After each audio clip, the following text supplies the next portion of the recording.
Good morning, everybody. Can you hear me? So I'd like to thank Maria Grazia and Emiliana for inviting me. I have learned as much as the students in the last, 4 days, and so thank you. So today I'm going to talk about synaptic dysfunction in neurodegenerative diseases.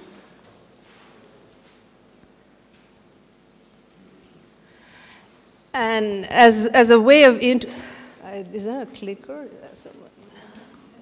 Here. Okay. So I thought any summer school should have at least one picture drawn by Ramon y Cajal. So I start with a picture of a Purkinje cell that all of you can recognize. And you can see that he drew this with such beautiful and accurate detail. So you can see these on each of these dendrites, there are these little projections which correspond to spines or the postsynaptic side of neurons. And so the average Purkinje neuron makes 100,000 synaptic connections. And if you sort of make a rough calculation, there are 100 billion neurons in your brain, and the average neuron makes 6,000 connections. So our brains are chock full of synaptic connections, and that's what makes us tick and unique. And so it's to give you I don't have to do this, I can do this manually, okay. And so sort of to give you a picture of how dense synaptic connections are, I have a movie for you, sort of to wake you up. So this is a picture of us going through the retina, and you can see each neuron is color-coded, and you can look out for connections, and you see this is just, we're going through 1 millimeter of our retina, and you see how dense the connections are. And so you see, so understanding synaptic biology is very critical, not only for normal brain function, but also for neurodegenerative disease. Oh, it's looping. Okay, I skipped this. Okay, sorry.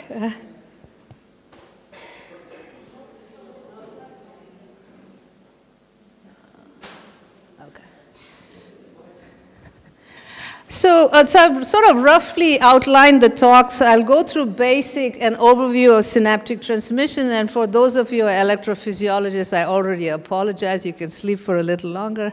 And then we're going to talk a bit about structural and functional plasticity of synapses and what goes wrong, the synaptic dysfunction and loss in neurodegenerative diseases. And for the purposes of this talk and trying to sort of simplify matters, I just chose to talk about the two major neurodegenerative diseases, Alzheimer's and Parkinson, and then talk about possible mechanisms that actually explain what we see both in patients and rodent models. And then I guess we get a break, and then I'll talk to you about our research in the lab trying to understand synaptic functions of alpha-synuclein. Okay, so let's begin. So all of you know this, that if you look by ultrastructure, that this is a synapse, it's an asymmetric junction. So here on the presynaptic side, you can see that there are vesicles, and they're filled with neurotransmitter, and information is transmitted unidirectionally, by and large, from release of neurotransmitters which are recognized by the postsynaptic spine or density. So a lot of what we know about chemical neurotransmission, and it's in particular the idea of quantal release, comes from experiments done by Bernard Katz and colleagues in the 1950s. And I thought it may be worthwhile to just review this, because a lot of synaptic plasticity depends on concepts that were actually put forth at that time. So they used a beautiful preparation, the frog neuromuscular junction. And it's a severed axon, and you have the access both to the presynaptic axon and the postsynaptic muscle. And so you can stimulate the axon and then record from the muscle. And so what they could show in those experiments is that if you can stimulate and record an end plate potential, and when this end plate potential actually crossed the threshold, that you actually had action potential generation. So a lot of insight came when they did this series of experiments where they actually didn't stimulate the axon, but just still recorded from the postsynaptic neuron. And what they saw was little events. So you see here the end plate potential is on order of 50 millivolts. But in these, you have the same sort of shape, but the scale of the events are very small. They're on the scale of 1 millivolt. But the shape and everything of the responses are similar. So Katz really could put together an idea that the end plate potential, which is this, could be actually explained as a summation of many of these what they call mini end plate potentials. So you can see that you can use this as the basic unit to fit this curve. So here there's one, if this, and he called this the quanta. So 1 quanta here, 2, 3, and so on forth. And so it was quickly realized that the synaptic vesicle is the anatomical equivalent of the quanta, and it came on the heels of identification by ultrastructure of omega structures, which are vesicles caught in the act of vesicle fusion. And so through these studies, it became very clear that neurotransmitter release is a stochastic process, meaning that every time the action potential actually invades the nerve tunnel, it doesn't mean that all the vesicles are released. This is not the case, that you can actually change the release of, probability of release. And this is how you can change the strength of a synapse, so by increasing release. And this is one mechanism that we will talk about. So that the idea is that there's quantal release. Release is being released in packets, and that is a stochastic or a probabilistic process. Okay. So briefly, I'm going to review for you the synaptic cycle and a bit of postsynaptic transmission, and then we can talk about synaptic plasticity. And the reason I want you to do this is because I want to introduce you some of the proteins that will come back later in the course. Okay. So you know that their neurotransmitters are filled, vesicles filled with neurotransmitter are present, they dock at the active zone, and then they undergo an ATP-dependent step, which is called priming, and this allows the vesicle to be actually fusion competent. So just docking the vesicle is a requisite for fusion, but that's not sufficient for allowing the vesicle to fuse. And there are a host of proteins such as MUNC13s that are involved in this process. And then when calcium innervates by voltage-gated calcium channels, then the vesicle, which is already docked and primed, will fuse. And we know in exquisite detail how this reaction is executed. And subsequently, the vesicle actually has to be regenerated in situ because there's not enough time for all the components of the vesicle to be brought down by axonal transport from the cell body. And it undergoes one of 2 more, or maybe 3 modes of endocytosis to be actually regenerated and refilled with vesicles, with neurotransmitter, and then the cycle happens again. So just since we know a lot about this step, I thought I'd just briefly go through this. So a lot of what we know about exocytosis was actually done in a series of very elegant work in the 90s, and it was a convergence of very many different strategies. One was actually biochemically purifying vesicles and actually characterizing the composition of the vesicle. So the vesicle, I would sort of point you to this paper, which is a classic paper from Reinhard Jahn's lab, where they actually purified vesicles to homogeneity and characterized the composition of the vesicles. And surprisingly, I would say that the composition of the vesicles is largely invariant. So there is, for instance, only one a proton pump on the vesicle. There are 3 CSPs, which are chaperones that we study in the lab, and so on and so forth. And then a lot of work came from studying actually clostridial toxins, botulinum toxin and tetanus toxins, because they act on snare proteins. Work in yeast and especially mutants, like the C. elegans UNC mutants, which all control vesicle exocytosis. Knockouts in endocrine cells. So, so all of you probably know this. Synaptic vesicle fusion is mediated by Snares. So the vesicular snare is synaptobrevin or WAMP. And there are two snares on the plasma membrane, SNAP25 and syntaxin. And they zipper to form a snare complex, and that, which is waiting for calcium. And you, with the help of synaptotagmin, which is the calcium sensor, this executes this fusion reaction, which is the merging of these two membranes. And then subsequently, this snare complex has to be disassembled through the action of an AAA ATPase NSF with SNAP, resetting the clock, so to speak. So the crystal structure of the snare complex is known, and it's a 4-helix bundle. We also know a lot about the crystal structure of synaptotagmin, which is the calcium sensor for neurotransmission. And we also know in great detail how it works to bind calcium via its C2 domains and simultaneously interact with the snares. And there are key other proteins that I'm not going to go into, MUNC18 and complexin, which regulate and clamp neurotransmission. So I told you that the snare complex is already assembled and is just waiting for calcium.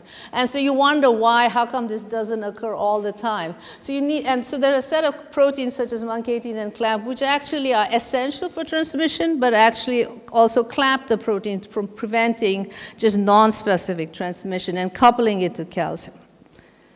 Okay, so this sort of led to the Nobel Prize in 2013 from Jim Rothman, who is at Yale, the chair of cell biology, Randy Sheckman, and my postdoctoral mentor, Tom Sudoff. So, okay.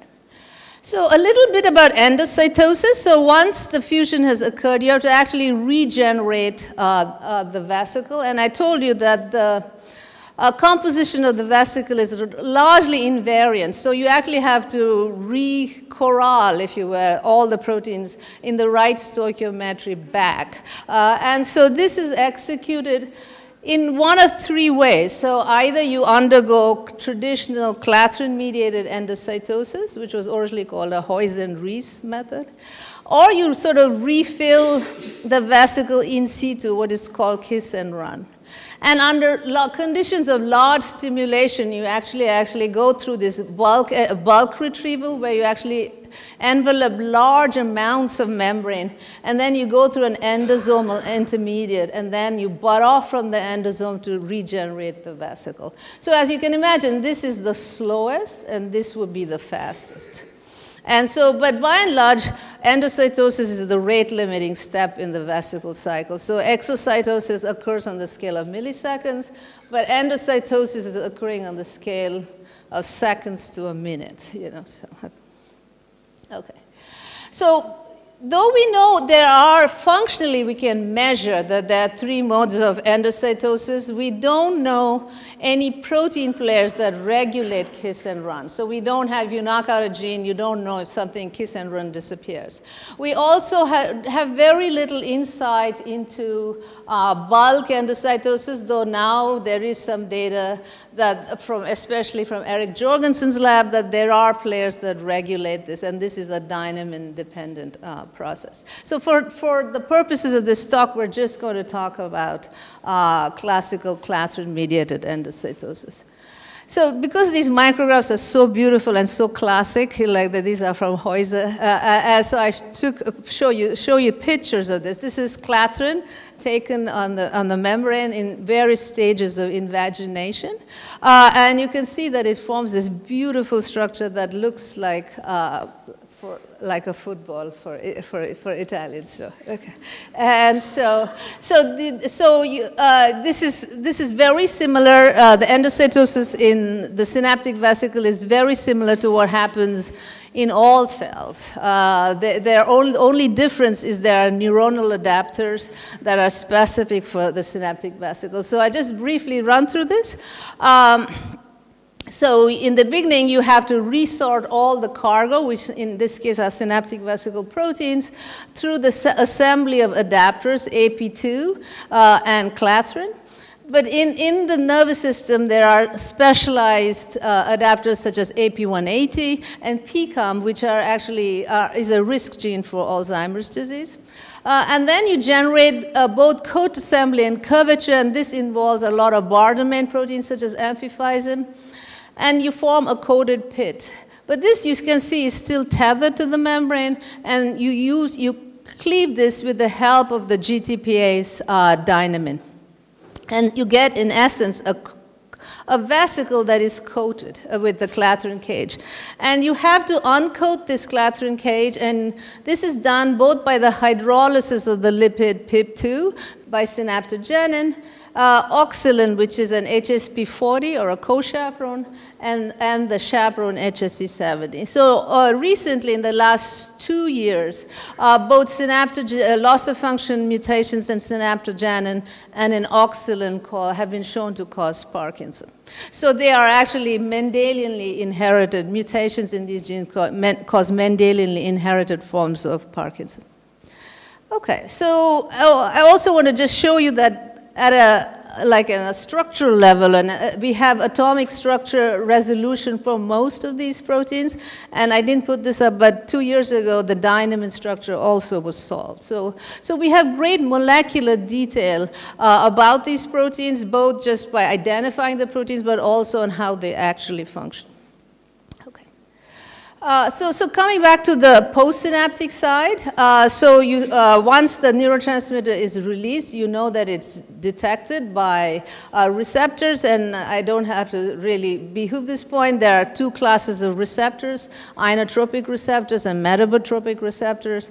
These execute fast responses, while these are executing much slower responses. For today, we're just going to really talk about excitatory synapses, so just to remind you, the fast transmission for glutamate is executed by AMPA, NMDA, and kainate, and here the mGluRs. And the AMPA and the NMDA receptors are in a rich protein-dense material called the postsynaptic density, which include a lot of proteins that are implicated in neuropsychiatric disorders. Okay, and so when the neurotransmitter binds the channel, you can see that single channels will open, and that's what a single channel opening would look like. But obviously, there's a lot of neurotransmitter on the scale of millimolar, and therefore a lot of channels open, and this is measured as an postsynaptic potential, EPSP, in the case of glutamatergic transmission. Okay, so I think you sort of sketched for you what happens at a synapse. And so now we can, you have any questions? So I didn't say this, but please feel free to interrupt me. It's fine. So we'll just talk about functional plasticity as relevant to the diseases that we're going to talk about, and structural plasticity. So on the presynaptic side, there are many forms of short-term plasticity. Many of this you're very familiar with. One is short-term depression. The idea being you stimulate once, and then you come rapidly with a second response, and the second response is much smaller than the first response. And therefore, if you plot the amplitude of the first response to the second response, you see that it actually increases.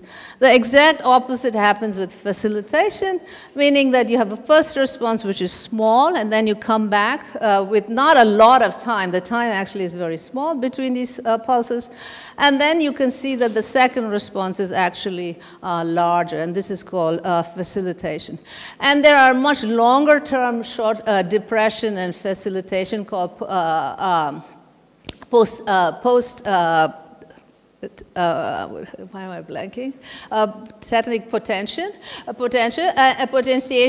which, so here you have a tetanus, not a single pulse, but, and therefore now the responses of the presynaptic terminal are much smaller. So what is the basis of this, plasticity? So the idea is that, so I showed you this synapse previously. So you see there are docked and primed vesicles on the active zone. And so when you have the probability of these vesicles can vary. They can be high or they can be low. And so if the probability of these vesicles is high, you will actually get a big response when you do the first stimulation. And so when you come back with a second stimulation, you have actually exhausted a fraction of vesicles, and therefore the second response is actually much smaller. And so, but if the release probability of these vesicles is actually low to begin with, then the response is small and there's still calcium in the terminal, and therefore when you come back with a second response, you have a summation of calcium, and therefore you actually get a bigger response here.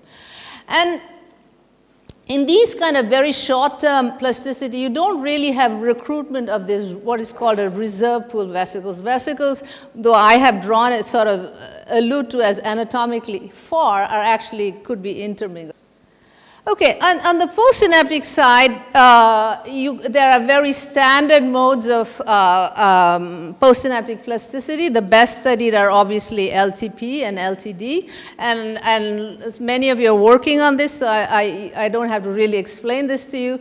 It's best studied in the Schaefer collateral CA1 synapse, where you can stimulate the Schaefer collateral and record from the postsynaptic CA1 response. And so if you are doing, this is baseline stimulation, and then you do a tetanus, and then you can see that the efficiency of transmission is increased. Initially, it is not protein translation dependent, but for a long-term LTP, you actually need protein translation.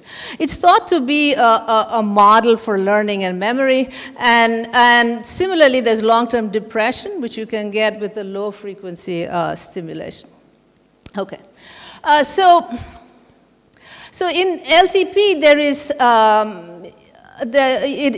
normally when transmitter is released, the NMDA receptor is not open because at sort of resting potential there's a block of the channel used with magnesium. And when you actually depolarize the membrane and have glutamate, then this block is released, and it can allow for both sodium and calcium will enter the postsynaptic spine, bind calmodulin, activate CAMK2, and which will allow for the recruitment of AMPA receptors to the membrane. So therefore, you will have much more AMPA receptors on the postsynaptic density, allowing for greater responses. So from the properties of the NMDA receptor, you can tell that it can act as a coincidence detector, meaning that you need two things for it in order to actually be functional. One, you need activity, but you also need the postsynaptic site to be depolarized. And therefore, so this is sort of illustrated here. Say you have a weak signal that is not coupled to any strong signal, then the signal before and after are going to be the same. But say when this neuron is firing, you also have the simultaneous firing of another neuron, synapse on the same neuron. Then this postsynaptic neuron is actually depolarized and therefore will allow you to strengthen this connection. So you can actually act as a coincidence detection and therefore can allow for associativity. And there's specificity in this response because over time this may abate, but this will continue. Okay, so let's sort of now review. This is sort of modes how you can actually change the function of each synapse. You can actually strengthen it or weaken it, but some information is also coded by structural plasticity or anatomical plasticity, meaning the formation or the elimination of synapses. So you can strengthen the synapse, but you can also make more synapses and therefore strengthen a part of the circuit. And this is called structural plasticity.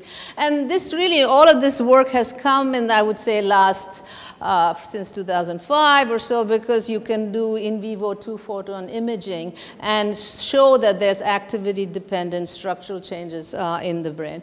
So this is initially done, a lot of work was done by the Swoboda lab. So you can see here, they make cranial windows in mice and image GFP transgenics. So you can see this is a branch of a dendrite here. They're little branches.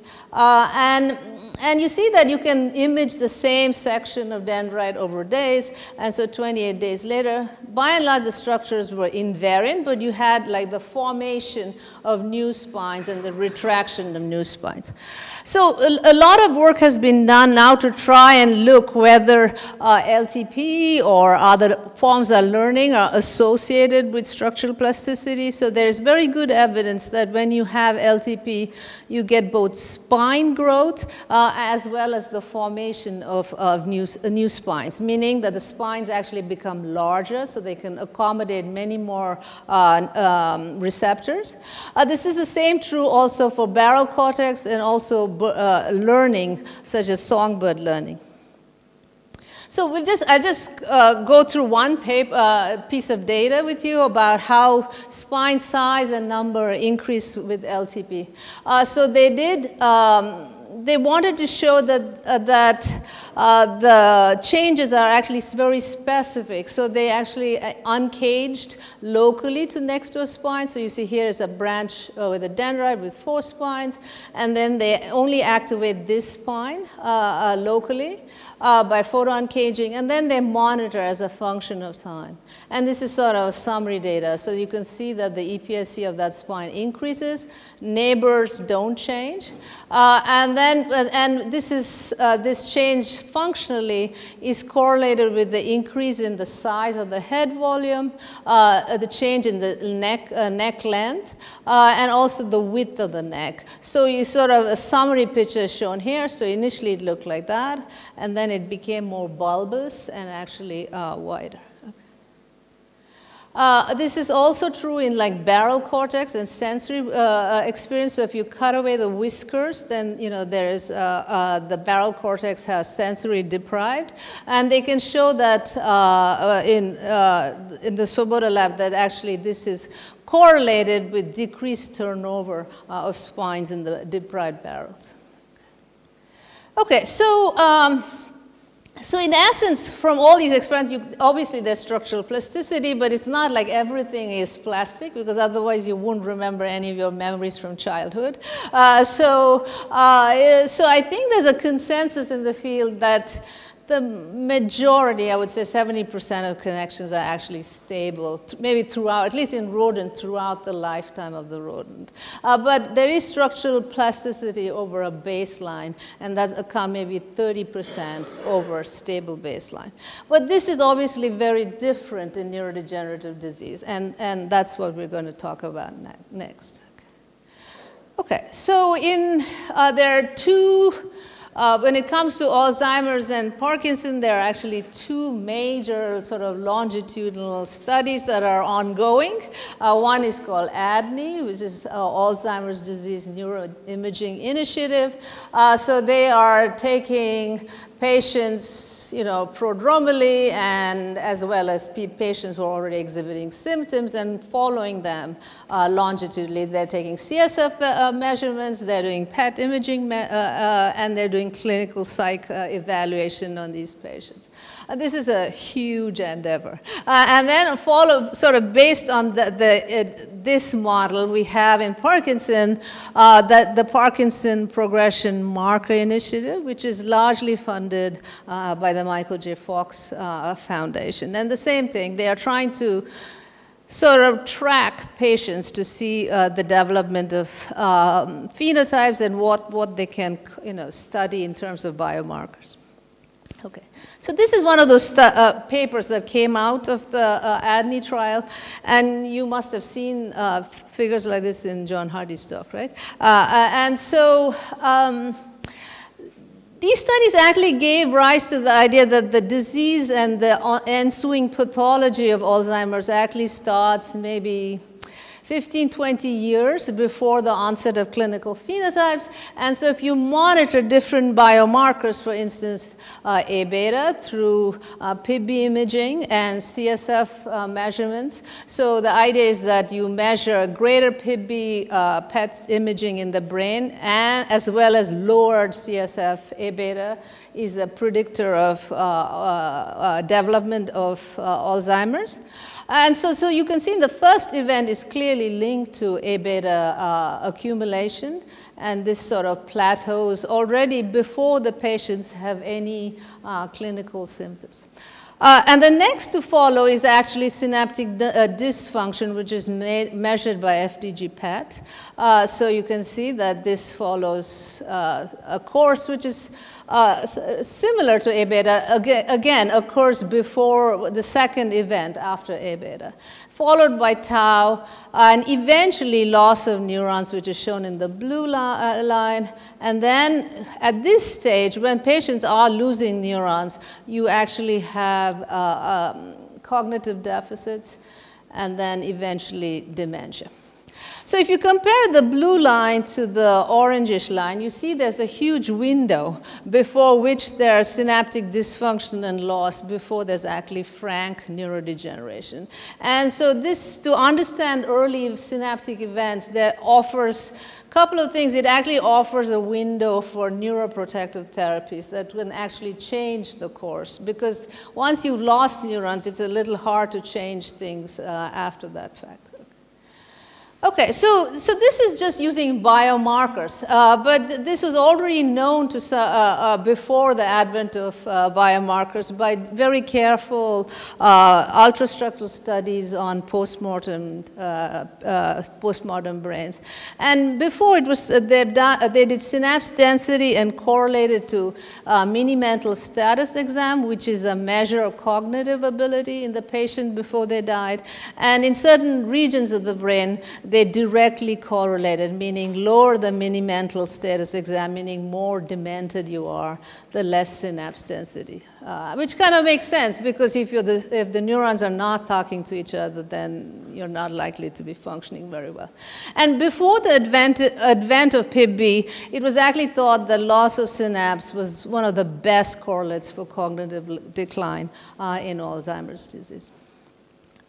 So combined, this has led, it led John Hardy, who was a keynote speaker in the beginning of the meeting, and Dennis Selko in 2002 to propose that Alzheimer's is a disease of is a synaptic disease and a disease of synaptic failure. So they put forward this amyloid cascade hypothesis that in familial forms of AD, there's mutations either in APP or presenilin, leading to increased A beta production. In the ApoE cases, it's a decrease in clearance. And regardless that A beta 42 accumulates, forms oligomers, and that they are actually acting on synapses, and that this results in synaptic injury, neurotic injury, eventually formation of tangles, neuronal loss and dysfunction, and leading to dementia. So what about Parkinson? So in Parkinson, there are many more PET ligands to actually directly measure dopaminergic activity. So in the case of Alzheimer's, using FDG PET, which is really a measure of glucose metabolism. But in the case of Parkinson, you can use Flora F18 dopa, as well as VMAT2 ligands, such as DTBS, DAT ligands, which are the DAT, which is the membrane dopamine transporter. And you can see in the Parkinson patient, there's a decrement of these signals, regardless of whether you use a VMAT2 or a DAT signal. We can also measure the response of the postsynaptic neuron using raclopride, which is measuring D2 and R and D3R.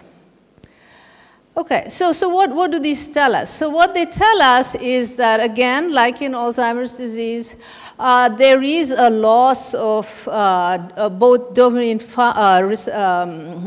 synaptic function and number long before actually PD symptoms start. And while at the onset of symptoms, it's sort of widely accepted that maybe 60% of neurons, nigral neurons, are lost, and that 80% of connections are lost. So this matters for even the only treatment that is available, which is dopamine replacement therapy, because you need the remaining synapses to actually uptake the dopamine and be functional. So as they are lost, there is greater ineffectiveness of this treatment. Okay, so now let's sort of figure out why synapses are vulnerable in AD and PD. So I would make the case for two really reasons. One is that many of the disease genes are actually localized to synaptic regions. In the case of Alzheimer's, APP is a presynaptic protein. In the case of Parkinson, right now there are 20 familial Parkinson disease genes. The first one, obviously, is Alpha-Synuclein. And Alpha-Synuclein is an abundant presynaptic protein. UCHL1, which accounts for the PARC5 locus, is a deubiquitinating enzyme that has been shown important for the stability of synapses. LRRK2, which is a kinase, is also involved in, is a presynaptic protein. And as I mentioned when I introduced for you synaptic vesicle endocytosis, oxalin and synaptogenin, which are involved in the uncoating reaction, are also found here. So this is one reason why that's the case. The other reason is that synapses are sites of mitochondria because bioenergetically they consume a lot of ATP. Both the many steps of the vesicle cycle and the postsynaptic side really require a lot of energy. And therefore, with it come oxidative damage, and therefore there are nodes of vulnerability in the system. Okay, so when I was trying to put this talk together, the title of our meeting is Shared Mechanisms. So I was trying to figure out, are there shared mechanisms between Alzheimer's and Parkinson? And I had to conclude there aren't very many shared mechanisms. But I will walk you through what mechanisms that they both affect the synapse. Yes, that is shared. There's loss of synapses, that is shared. But the actual underlying mechanisms that cause these phenotypes may be different. So in Parkinson, most of the effects that we study are actually presynaptic, but eventually, of course, that leads to postsynaptic changes. But the start of the pathology is probably presynaptic, and in Alzheimer's, it's largely postsynaptic. Okay, so we'll first look at Alzheimer's, and I think in part because they are the best studied, and then we can talk about Parkinson's. Okay, so since this is a training course, I thought I'd make a shout out for Alzheimer Forum. So they have a very good database for all models of Alzheimer's. So you can search under the database and you can pick your favorite Alzheimer disease-linked gene and look for what mouse models are available. And so if you hit all for everything, you can see there are 114 AD models. So you can see there'll be very little consensus when it comes to phenotypes, but there are some features that are common. So the mouse models, by and large, now everybody uses is a combination of disease genes. But initially, you had single transgenics like APP Swedish or single point mutations. And then they had the second generation of mice, which are like APP PS1 mutations. And many labs still use these. And now they have 3x FAD and 5x FAD. And in the initial mice, there was no neurodegeneration. So if you have a single APP transgenic or an APP PS transgenic, there was no neurodegeneration. But what they all could find was that there was synapse loss. In some, so here is one of those early mice. This is, it has the Indiana mutation. And you can see that that in these mice, they have shown very early synapse loss, as early as 2 to 3 months. And this doesn't really progress at 8 to 10 months. But in other mice, the phenotype starts later. But I would say, if there's a consensus, that is the case, that there is synapse loss. And so some very nice work from Brad Hyman's lab showed that, that the synapse loss is sort of maximal at the sites of A beta plaque. So they show here in blue is an A beta plaque, in green are these dendrites, and you can see that, so this is outlined here for you, here's the plaque, here are the dendrites, and they can measure synapse density as a function of distance from this plaque. And you can see this is the control, and the transgenic overall has less synapses. But if you bin the data to how many synapses are greater than 15 microns from the plaque versus how many are closer, you can see the greatest phenotype is very close to the plaque. Saying that the A beta is actually toxic is the source of toxicity. And this is plotted for many synapses here, and you can see the closest to the plaque, the synapse density is actually the lowest. And as you go away from the plaque, there is a greater restoration of synapse spine density. Okay. So the other feature that I think everybody would kind of agree to is that, that if you had A beta acutely to slices, then you can actually decrease spine density. And this is, I think, replicated across many labs and reviewed by Morgan Shang in this latest Cold Spring Harbor perspective. The second phenotype that by and large all labs agree on is that A beta oligomers affect LTP. So here in a control, these are wild type slices, so you can see LTP robustly, and if you add A beta, then you do not actually maintain LTP, and it goes back to baseline.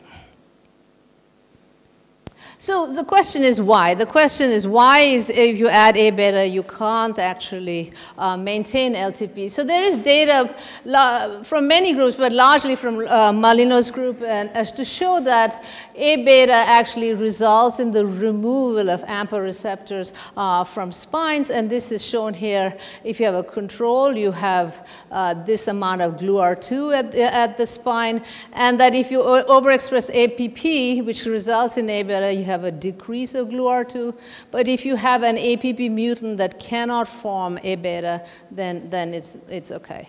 And so the idea is that A beta is promoting or inhibiting insertion or enhancing exocytosis of AMPA-containing vesicles on the postsynaptic side. So there's also evidence to say that A beta locally will activate calcineurin and caspases. And therefore, if you actually make this LTP experiment in the caspase-3 knockout background, then you cannot actually stimulate LTP. A beta has no effect. Okay, so A beta is external, so all of us know that. And so now there's a huge quest to find postsynaptic receptors for A beta oligomers. So if you're following the literature, there are 3 and counting receptors. The first receptor that was identified for A beta oligomers was prion protein, PRP, and then followed by FB2, and now more recently from Carla Schatz's lab, there is OPIR-B. So there are a bunch of receptors that are considered the putative A beta oligomer receptor. And so the way they show that they are actually the A beta oligomer receptor is by studying this LTP effect. So they can show, for instance, here in this wild type in black, you can see there's robust LTP. You add A beta oligomers, you don't, it goes back to baseline. But if you do the same experiment in the PRP knockout, that A beta oligomers have no effect, suggesting that PRP is actually binding, is the receptor. And so this is work from Steve Strittmacher's lab, who's my colleague at Yale. And then there's similar results actually for FB2. FB2 is thought to is an A beta oligomer receptor and is degraded by the proteasome and influences NMDA receptors. So again, you have in the idea would be that if you overexpress FB2, you could actually rescue the effects. And that's exactly what they see. So here you have empty vectors, which is in black. You have LTP. Then if you have APP and A beta, you see there's a decrement of LTP. But if you overexpress FB2, then you restore LTP. And they can show very nicely that there's no effect on basal transmission, but it does affect NMDA receptors. And similar data also for PERB. So the idea, I think, in the Alzheimer field is A beta is really only affecting postsynaptic sites. It's affecting LTP. There's some data that also promotes LTD. Via maybe all three receptors, that's up for debate, or there are additional mechanisms, and are really affecting long-term plasticity of postsynaptic neurons. Do you have questions? Okay. So for Parkinson, again, there are, this is not well cataloged, but there are, through the Michael J. Fox, a set of databases that you can actually find out what mice there are available for Parkinson.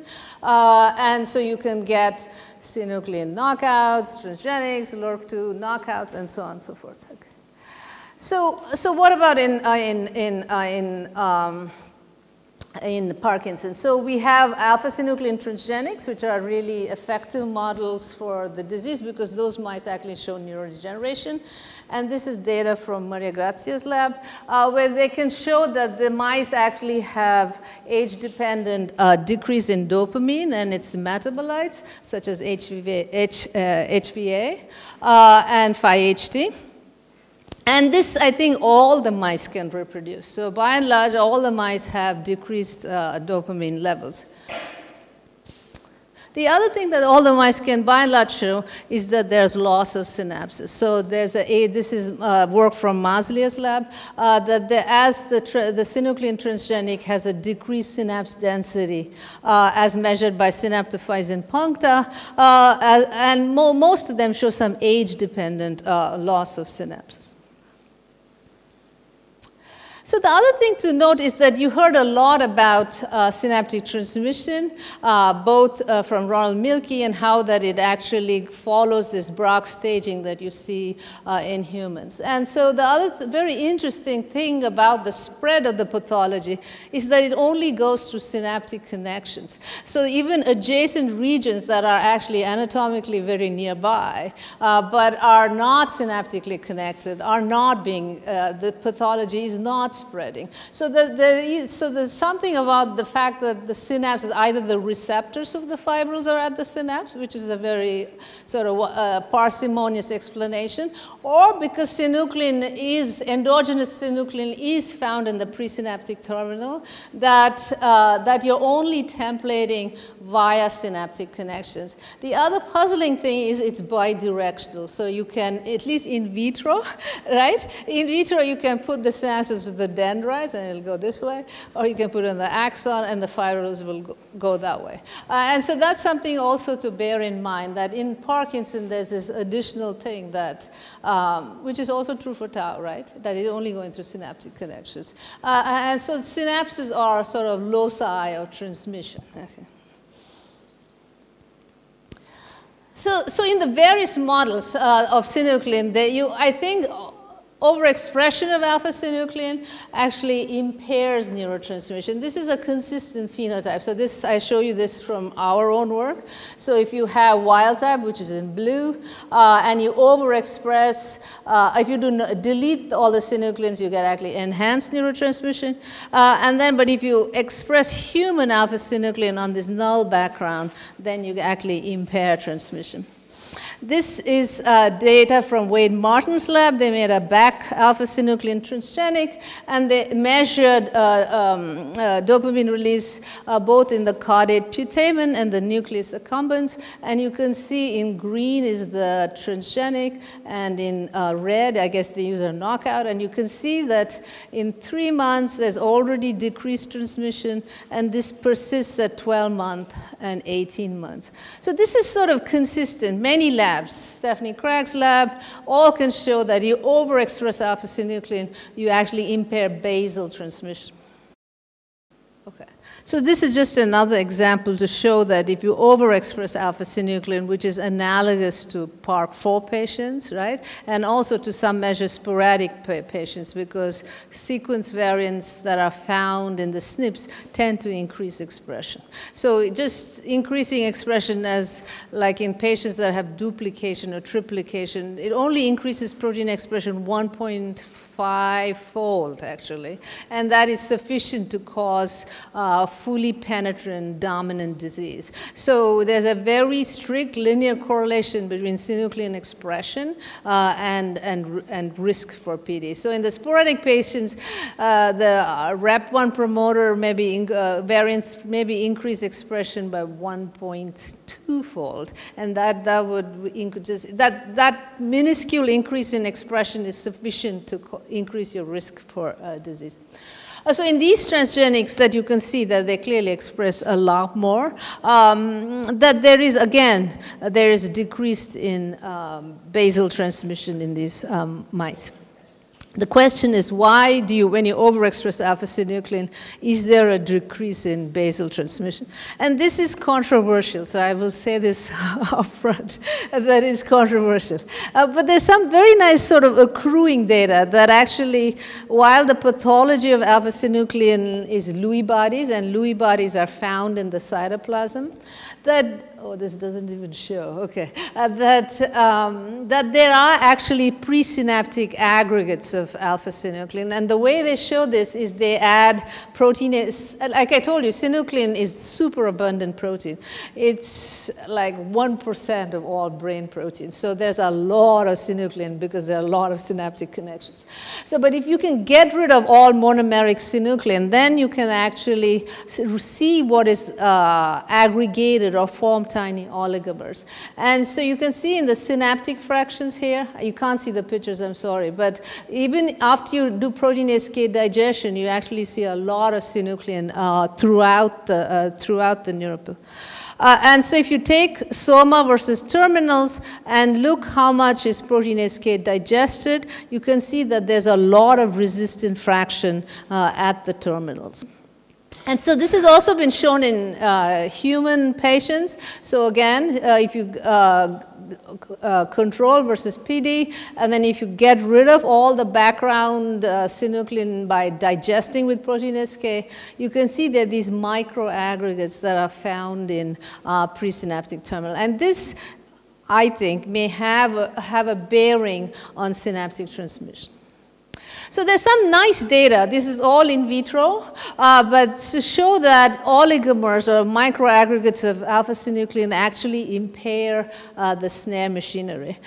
So here in this experiment, what they did is they took oligomers or monomeric, separated them biochemically, and then they can show by EM that these are actually oligomers. And then they do what is called a vesicle fusion assay. So they take liposomes that either have just the T snares or vesicles that have the V snare, which is synaptobrevin. And then they mix them together, either in the presence of synuclein monomer, or you can see the presence of oligomer. So this sort of fusion assay was actually pivotal initially to sort of develop the snare hypothesis that, so this was an assay that was developed by James Rothman's lab originally.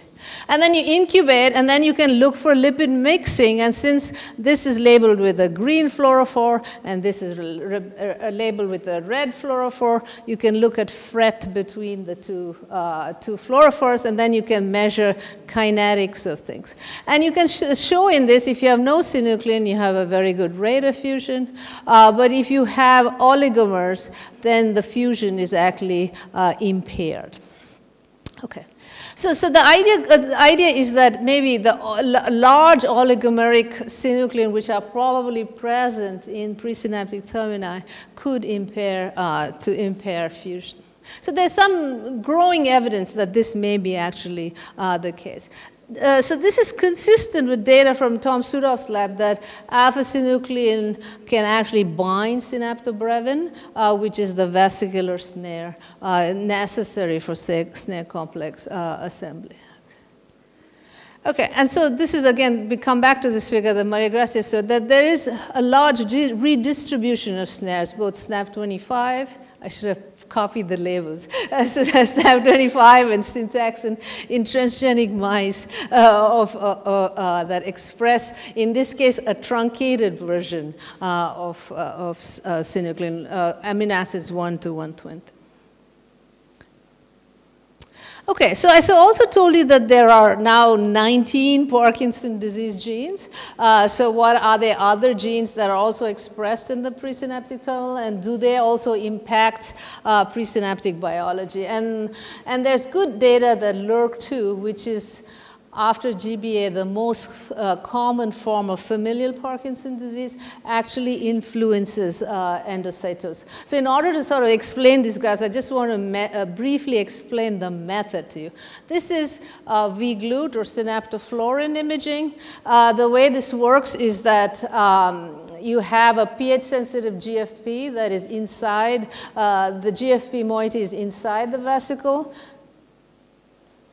And so at basal fluorescence, at the rest, the pH inside the vesicle is 5.5, so you see very little fluorescence. When the vesicle fuses, then transiently the pH is 7.4, and then the fluorescence will increase. And as the vesicle is then re-acidified and returned, then you will see a decay in this fluorescence signal. So from this rise time, you can actually measure the exocytic rate, and then from the rate of decay, you can measure post-synaptic, post-stimulus endocytosis. I want to show you a video because it's much easier to sort of see this.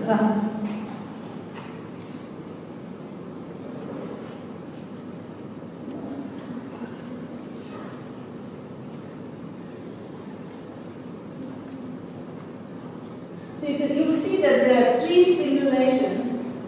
And then you can see initially, each time you stimulate this, the fluorescence will increase and then will decay, right?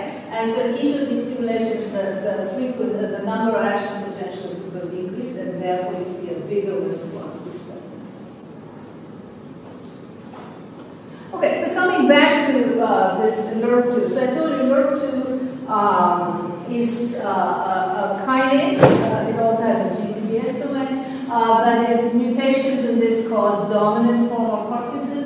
And you can see if you overexpress LRRK2 or any of these common mutations, which is the G209S, then endocytosis is actually slow. And you can measure what is called tau, which is a decay constant, how fast it goes back to baseline. And higher the tau, slower endocytosis. So LRRK2, there's some very nice data that suggests that LRRK2 actually regulates synaptic vesicle endocytosis. And how does it do that?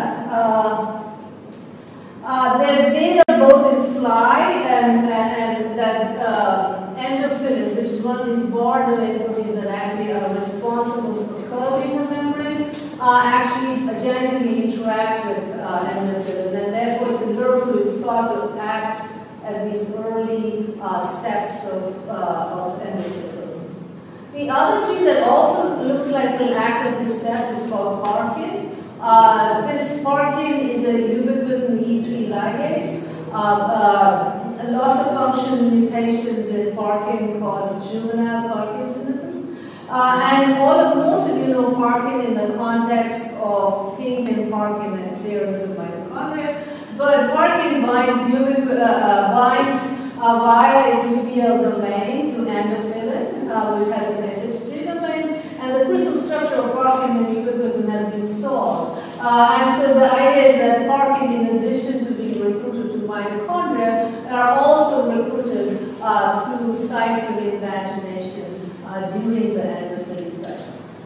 And the other 2 genes, which I already mentioned, synaptogenin, which is a 5-phosphatase, hydrolyzes PIP2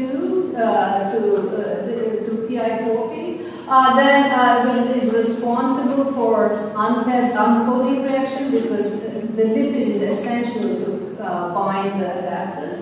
And oxalate, which is the HSP40 that is which is essential for this uncoating reaction, are also mutated in Parkinson. It's interesting to know that GAC, which is the non-neuronal form of oxalate, is one of the most replicated hits in the GWAS studies for Parkinson. So there are a bunch of genes that are actually familial genes that are regulating synaptic vesicle endocytosis. And it kind of makes sense because in two ways. On one hand, if you don't refill the, regenerate the vesicle, there isn't enough vesicles for neurotransmission. Because, like I said, on the presynaptic side, all the proteins that come to the axon terminal are reliant on axonal transport. There's really almost no evidence for local protein translation on the presynaptic side. And therefore, this system actually has to work very efficiently. And if you block endocytosis by Clathrin, then you resort to this bulk endocytosis, large invaginations of the plasma membrane, and which go to the endosome. And there's now compelling evidence that endosomes biology is critical for PD. And this is coming from BPS35 mutations and RME8 mutations, which all function in endosome. So I think, you don't have vesicles if you don't have endocytosis, but in addition, you increase flux to endosomes and then to lysosomes, so increasing, demand on proteostasis. And so for this reason, I think these genes are actually influencing synaptic biology and thereby actually resulting in neurodegeneration. Okay, so on this, I don't know how much time I have. I can summarize and we can take a break. This is the general part. Yeah, I have just 2 more slides and then I can stop it. Okay. So sort of in summary, I sort of told you that if there are any take-home messages, synaptic dysfunction and loss are very early events in these diseases. This is a blessing and a curse, so it's a blessing in the sense you maybe could intervene, especially if you can stabilize both functionally and structurally synapses. In the case of Alzheimer's, it's really a postsynaptic effect. The A-beta is really influencing LTP, and through the removal of AMPA receptors, and A-beta is leading to spine instability and loss. In the case of Alpha-Synuclein and Parkinson, you are decreasing basic transmission, possibly by inhibiting Snares, and many spark genes are actually affecting the recycling pathways in the neuron. So of course, this is more questions than answers and no real consensus, though I sort of paint you a very clear picture apparently. There's a lot of diversity of opinion. So the mechanism of synapse loss, I think, is something that is very interesting biologically, in part because we don't know really the actual mechanisms that are being at play. So once, during development, there's massive synapse elimination and pruning as a way of refining circuits. Are these actually being reactivated in the disease? Or is this a loss of normal maintenance? So there are chaperones that brings to the synapse that maintain connection. Are those that are in place? So they're very interesting questions. The other question is whether A-beta, there are the presynaptic effects of A-beta. I mean, clearly there are presynaptic effects of tau, which I didn't really touch upon. There's also in Alzheimer models, also in patient hypertensive activity, epileptic phenotypes of circuits, so that once you have dysregulation of circuits, of synapses, you actually have major circuit alternation properties, which also I didn't talk about, but there's something that now that with optogenetic tools you can actually study. So in Parkinson, in models, are there actually postsynaptic effects? In the case of Alpha-Synuclein, there's really no good documentation that there is postsynaptic effects. The only study really is that if you have fibrils, you have effects on postsynaptic plasticity. But in transgenic, there's very little evidence that there are postsynaptic effects. And then the question sort of in a therapeutic way, whether you can stabilize the synapses functionally or structurally to actually ameliorate Thank you for this one.